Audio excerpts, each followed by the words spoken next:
लेकिन एक बात हम लोग भूल जाते हैं, अगर हम ऐसा नहीं है कि हम चुप बैठे, नहीं चुप बैठे, मैं बड़ी पीड़ा में हूं और मैं अपनी भावना को भी नहीं रोक पा रहा। उसका कारण है तो ये हमारी गलतफहमी हो सकती है, इसमें सच्चाई नहीं।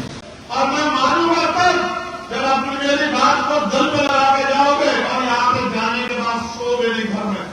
जब तक मेरे दर्द को कम नहीं कर दो तब तक सोओगे नहीं। हाल क्या है, तो हमें गोली मारना, हमसे मुकदमा लगाना, हमें जेल भेजना इनके लिए बहुत आसान हो जाएगा। तो वो दृश्य चीख चीख के मेरी आंखों में आ रहा।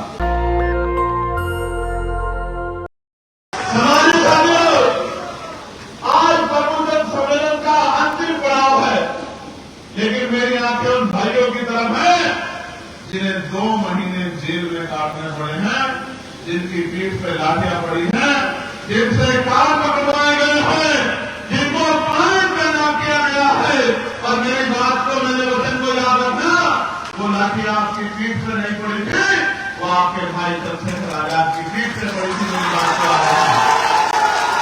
और समय बदलेगा मेरे बहादुर, मेरे बहादुर योद्धा, समय बदलेगा। कान आपके पकड़े गए थे, लेकिन आंख से आंसू चंद्रशेखर आजाद के बहे थे। मेरी बात को आप याद रखना। समय बदलेगा और जब समय बदलेगा आप भी यही रहोगे और हम भी यही रहेंगे और जुर्म करने वाले भी यही रहेंगे और एक एक जुर्म का हिसाब भी होगा। मेरी बात को आप याद रखना। प्यारे साथियों, आज देश का माहौल क्या है, मैं बड़ी पीड़ा में हूं और मैं अपनी भावना को भी नहीं रोक पा रहा। उसका कारण है कि जब मैं आपकी तरफ देखता हूं और मैंने वीडियो में आपके जुड़े हाथ और आपके पकड़े हुए कान देखे थे, तो वो दृश्य चीख चीख के मेरी आंखों में आ रहा, उसको मैं भुला नहीं पा रहा। और मैंने कहा कि सम्मेलन तब होगा जब मेरे भाई जेल से बाहर आ जाए, वरना ये सम्मेलन किसी और जिले में भी हो सकता है। लेकिन एक बात हम लोग भूल जाते हैं,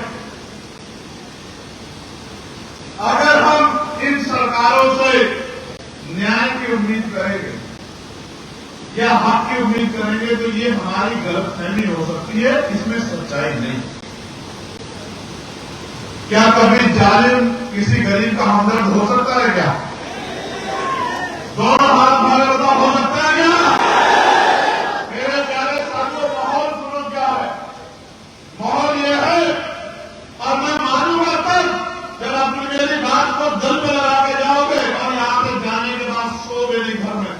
जब तक मेरे दर्द को कम नहीं कर दो तब तक सोओगे नहीं। हाल क्या है, हाल ये है, आपके पड़ोसी जिले मध्य प्रदेश में एक मुहिम चल रही है और राज्य की सरकारें भी चुप है और केंद्र की सरकार भी चुप है। वो मुहिम चला रहे हैं कि बाबा साहब अम्बेडकर संविधान निर्माता नहीं। इस बात बारे में चलेगा, मैं सरकार तक पूछने का काम करूंगा कि सरकार का रुख इस बात पे क्या है, क्या बाबा साहब अम्बेडकर संविधान निर्माता है या नहीं है। और अगर है तो ऐसे परमिशनल प्रोग्रामों को परमिशन की आधार पर मिल रही है जहां बड़े बड़े बैनर लगा के ये कहने का काम किया जा रहा है कि डॉक्टर बाबा साहब अम्बेडकर संविधान निर्माता नहीं। एक मुहिम कर रही है, कोई बाबा साहब का बहुत टिप्पणी करता है, कोई उनको अंग्रेजवादी बनाता बताता है और इस मुहिम को सपोर्ट किया जा रहा है, इस मुहिम को संरक्षण दिया जा रहा है। ऐसा नहीं है कि हम चुप बैठे, नहीं चुप बैठे, लेकिन आप जानते हो ये सरकारें चाहती हैं कि हम संवैधानिक रास्ता छोड़ के और अपनी लड़ाई को लड़ने के लाठी डंडे का प्रयोग करें। ये सरकारें जानती चाहती हैं, लेकिन आप जानते हैं अगर हम कानून को हाथ में लेंगे तो हमें गोली मारना, हमसे मुकदमा लगाना, हमें जेल भेजना इनके लिए बहुत आसान हो जाएगा। जब हमें निर्दोष होते हुए जेल भेज सकते हैं, तो अगर हमने इतना सा भी कुछ कानून को अपने हाथ में लेने का काम किया तो इनको तो घर बैठे बैठे मौका मिल जाएगा हमारे लोगों को जेल में घुसने का। हालांकि भीम आर्मी के लोग जेल से नहीं डरते, डरते हैं क्या?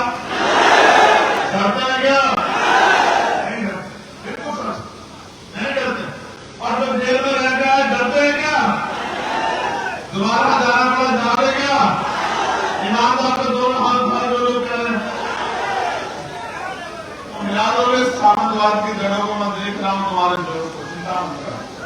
सामान्य साथियों, एक मुहिम वहां चल रही है और एक मुहिम नहीं है, और मुहिम बताता हूं आपको।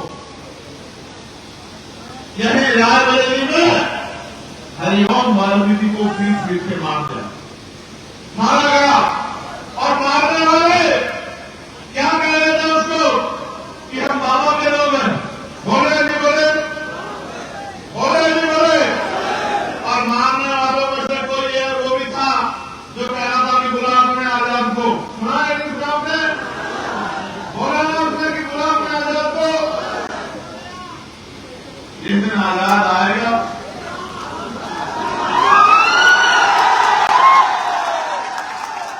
जिस दिन आजाद आएगा और दिन इन गरीबों की आंखों में आंसू नहीं आएगा। मेरी बात को आप याद रखें। और किसी सामंती में इतनी हिम्मत नहीं होगी कि इनकी बच्चियों की तरफ, इनकी जमीन की तरफ, इनके स्वाभिमान की तरफ आंख उठा के देख ले। किसी सामंती में इतनी हिम्मत नहीं होगी जिस दिन आजाद आएगा। और मेरी बात पे गौर करो, वो पिट रहा था,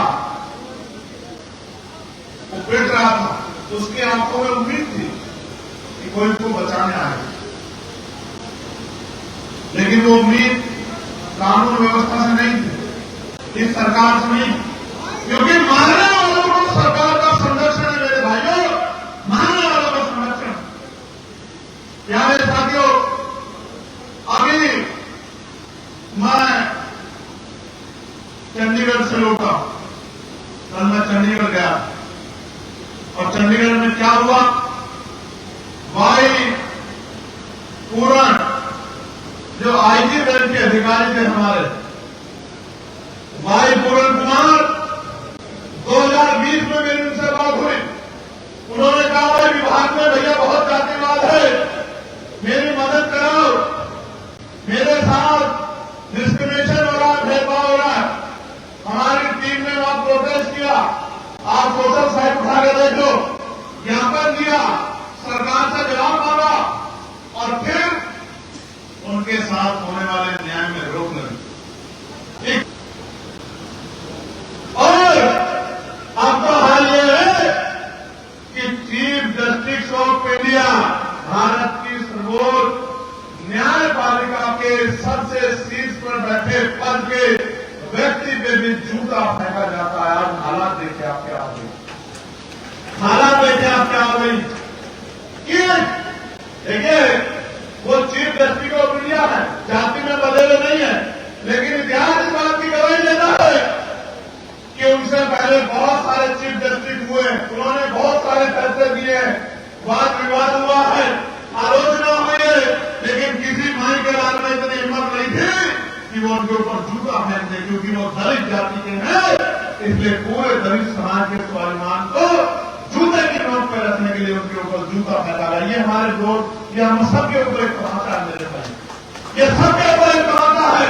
और ये आजाद भारत में हम लोग कहां खड़े हैं, ये आकलन करने का समय। देश में सुप्रीम कोर्ट से बाबरी मस्जिद के लिए फैसला आया, आपकी तरफ है, अब सब लोगों की निगाह आपकी तरफ है और लोग ये देख रहे हैं कि भारतीय जनता पार्टी के गुंडा राज से कैसे निजात मिली, कैसे गुंडा राज को खत्म किया जाएगा, कैसे हमारे पढ़े लिखे बच्चों को रोजगार मिलेगा, कैसे कानून व्यवस्था अच्छी होगी और कैसे हमारे लोगों को स्वाभिमान सम्मान का जीवन मिलेगा।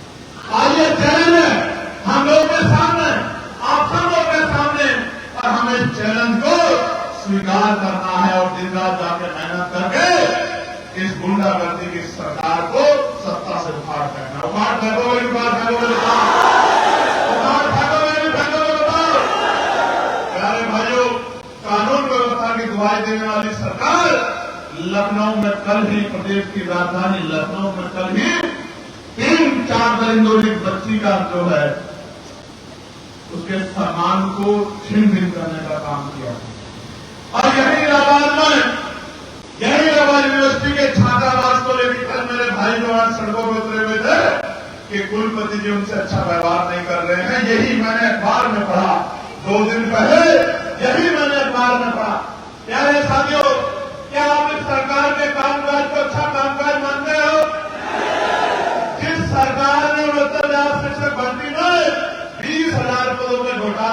कि आपके बच्चों की नौकरी छीन नहीं हो।